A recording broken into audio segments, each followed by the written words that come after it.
வீட்டுக்குள் இருக்கும் பெண்ணின் வலி யாருக்கு தெரியும்? வீட்டுக்குள் இருக்கும் பெண்ணின் வலி யாருக்கு தெரியும்? ஒரு வீட்டில் எல்லோருடைய தேவைகளையும் கவனித்துக் கொண்டு எல்லோருடைய சந்தோஷத்தையும் தன் சந்தோஷமாக நினைத்து கொண்டு வாழும் ஒரு பெண் இருக்கிறாள்.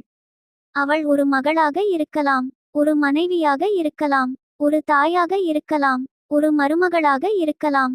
எந்த உறவாக இருந்தாலும் அவள் செய்யும் தியாகங்களுக்கு ஒரு அளவே இருக்காது. காலையில் எல்லோரும் எழுவதற்கு முன்பே எழுந்து வீட்டின் வேலைகளை ஆரம்பிப்பவள் அவள். சமையல், குழந்தைகள், கணவர், பெரியவர்கள், வீட்டு பொறுப்புகள் என்று நாள் முழுவதும் ஓடிக்கொண்டே இருப்பாள்.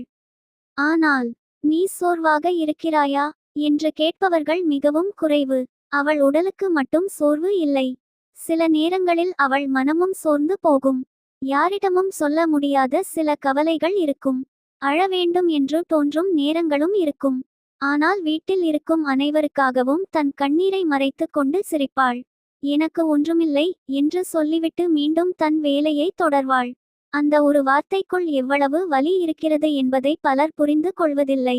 பெண்கள் எப்போதும் வலிமையானவர்கள் என்று நாம் சொல்வோம். ஆனால் வலிமையானவர்கள் என்பதற்காக அவர்களுக்கு வலி இருக்காது என்று அர்த்தமில்லை. அவர்களுக்கும் அன்பு தேவை, அவர்களுக்கும் ஓய்வு தேவை, அவர்களுக்கும் புரிதல் தேவை. சில நேரங்களில் பெரிய உதவி எதுவும் தேவையில்லை. நீ நிறைய செய்கிறாய், நன்றி.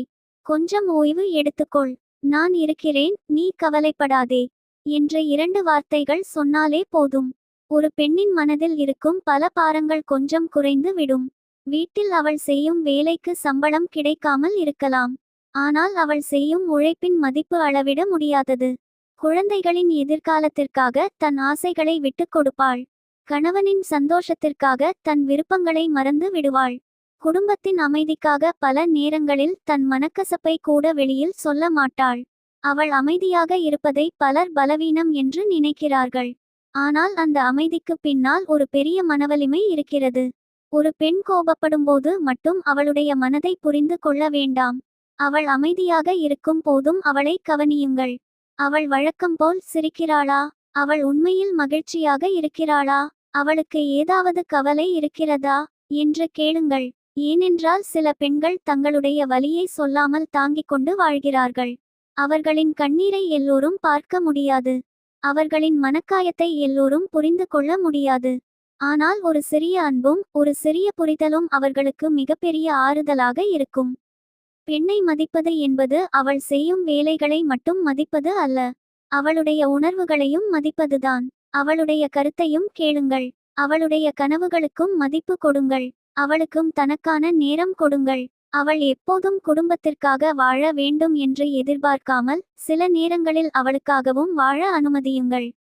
ஒரு வீட்டின் மகிழ்ச்சிக்கு பெண்ணின் மன அமைதி மிகவும் முக்கியமானது.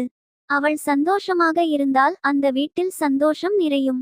அவள் நிம்மதியாக இருந்தால் அந்த வீட்டில் நிம்மதி இருக்கும்.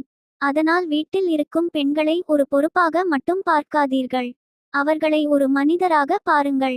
அவர்களுக்கும் உணர்வுகள் இருக்கின்றன, அவர்களுக்கும் கனவுகள் இருக்கின்றன, அவர்களுக்கும் வலிகள் இருக்கின்றன, அவர்களுக்கும் அன்பு தேவை.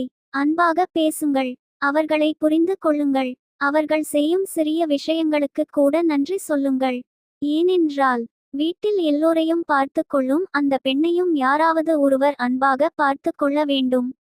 அவள் எல்லோருக்கும் ஆதரவாக நிற்கிறாள். ஒரு நாள் அவளுக்கும் ஆதரவாக நீங்கள் நில்லுங்கள். அவள் சிரிப்பின் பின்னால் இருக்கும் வலியை புரிந்து கொள்ளுங்கள். அவள் சொல்லாத வார்த்தைகளையும் கேட்க முயற்சி செய்யுங்கள். அவள் கேட்காமல் கொடுக்கும் அன்பை மதியுங்கள். பெண்ணின் வலியை புரிந்து கொள்ளும் வீடுதான் உண்மையான அன்பு நிறைந்த வீடு. ஒரு பெண்ணை அழ வைக்காமல் இருப்பது மட்டும் போதாது, அவள் மனதார சிரிக்கும் ஒரு வாழ்க்கையை கொடுப்பதே உண்மையான அன்பு.